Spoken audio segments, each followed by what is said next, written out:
Not gonna lie to you, ladies and gentlemen, this looks insane. The company Harrison Audio, which is known for their mixed consoles or whatnot, they just dropped a new audio interface with analog inputs and a beautiful UI, and it's called the Flex 10.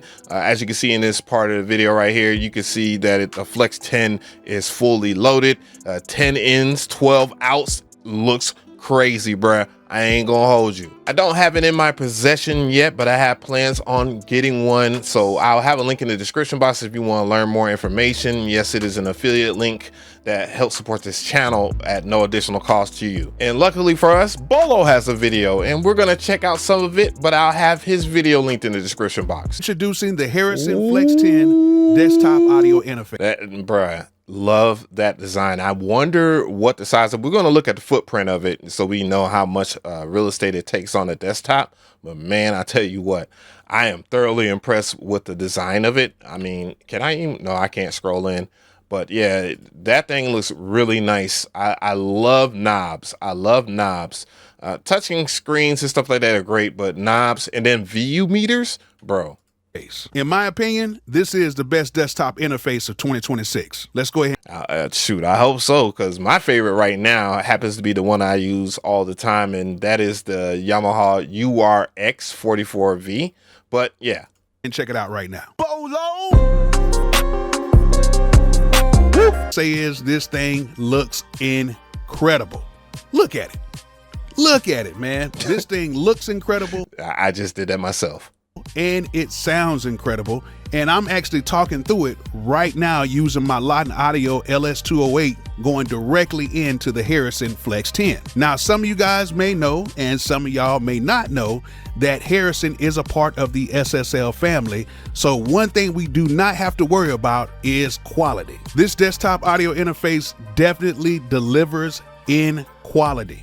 And you know what's really cool about the Harrison joint, and I know someone's going to come in the comment section and say I'm talking over Bolo, but dude, make sure that you check out his full video. The thing that introduced me to Harrison was their DAW. I did this video about 10 years ago, and it's a terrible video. Don't watch it. It's a very bad video, bro.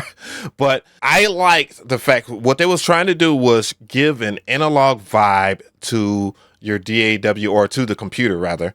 And it did a good job of that. It's just that it was so way ahead of their time that the CPU usage was very heavy, and my computer at that time was trash. I was working on a laptop that cost maybe $300. I'm in a little bit later on.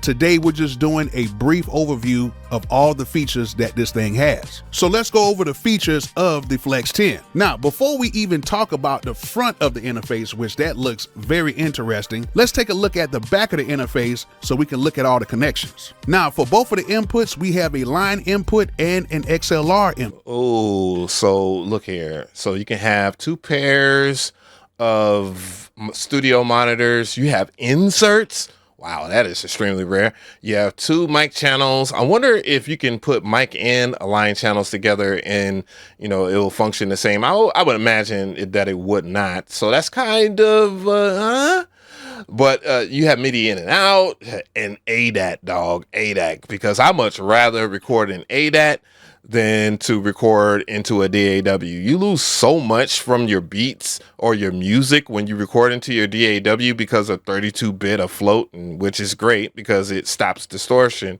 and all that stuff. But dude, I much rather have my sound natural and how it's coming out of one of my drum machines or samplers or whatnot, and the vocals to sound very pure. And it does have USB Type-C too.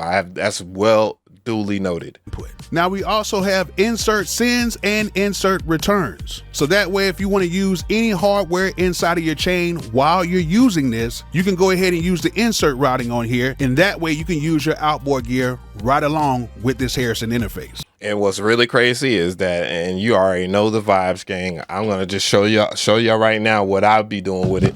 Bruh, I would have it on this thing right here. I actually have my MPC 1 Gen 2 hooked up to my Mauno P1, which is a audio interface that's great, that's affordable. You know, I'm not trying to take anything away from what Bolo is talking about, but it beefs up the sound significantly, and it also makes it easier for you to turn up and down the volume. So I am very curious, did Bolo do the thing that I would normally do with an audio interface?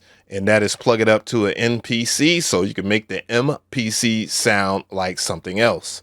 The answer to that is yes, he did.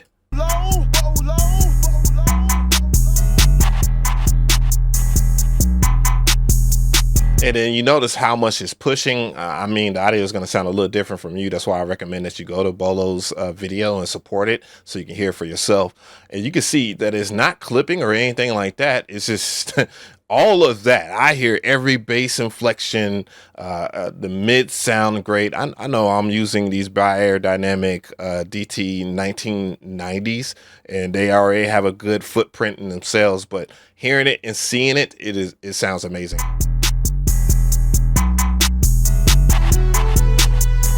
Ooh.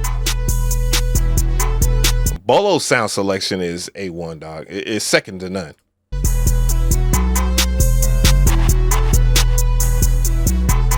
Ooh. You. Now, we already got the answer. It sounds great on a microphone. It sounds great on an MPC. That's all I really care about. But what does that price point look like, though? Wow. $599.99. So $600. That is a phenomenal price for all the things that they're packing in this audio interface. I ain't gonna even hold you, bruh. Hit up your Guitar Center rep today, or whatever rep that you talk to, wherever place that you prefer. So this stuck out in the description. It says analog character for modern recording workflows. The Flex 10 brings several elements associated with Harrison's analog console designs into an audio interface built around current studio connectivity and production requirements. And I can tell you right now, from what I've seen from the ins and outs, that is 100% correct. It has an H drive, transformer saturation, and 32 series derive filter provide analog tone shape options at the recording studio. Wow. While 32-bit 196 kilohertz conversion ADAT expansion, which, dude, I'm telling you right now, bruh, it's time for the ADATs to come back, the reels to come back, bruh. I'm dead ass about that. Old head gang, stand up. My takeaways for the new Harrison Flex 10. I am thoroughly impressed by the design of this unit. I love the VU meters. I love VU meters in general. It's just something about VU meters that just, I don't know, it gets my rocks off. How y'all feel in the comments, man? Are y'all thinking about switching the audio interface? Because this isn't the only one that came out this year that's worthy of your time. But as of right now, at its price point and its offerings, I think it is phenomenal. And I think that they checked the boxes when it comes to standardized audio interfaces while meshing together true analog characteristics from a company that has a lot of heritage. You feel me? And I don't necessarily see many caveats, but you know, nothing's perfect. But damn, is this not close?